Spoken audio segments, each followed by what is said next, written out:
Hello everyone, আসসালামু আলাইকুম। আশা করছি সবাই অনেক বেশি ভালো আছেন। আজকে আমি আপনাদের সাথে শেয়ার করব কয়েকটা পর্বে। আজকে শুধু ছোট কয়েকটা ক্লিপ দেখাবো যে আমাদের বাসার ছাদে কি কি আছে বা কি ধরনের এনভায়রনমেন্ট আমরা ক্রিয়েট করেছি। এখানে অনেক ধরনের গাছ আছে, কিছু গাছের সাথে আপনাদের পরিচিত করব।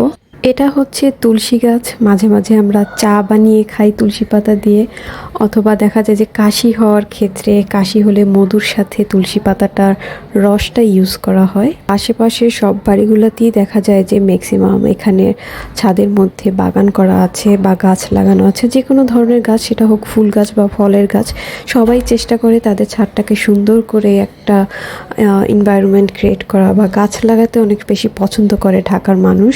আমি দেখেছি, কারণ আমাদের আশেপাশে প্রতিটা বাড়িতে এরকম করে ছাদ বাগান করা আছে। আমার মনে হয় না যে কোনো একটা গাছ এখানে বাকি আছে যে লাগানো হয় নাই। আজকের ব্লগে হয়তোবা আমি সবগুলা দেখাতে পারবো না, নেক্সট ব্লগে দেখাবো।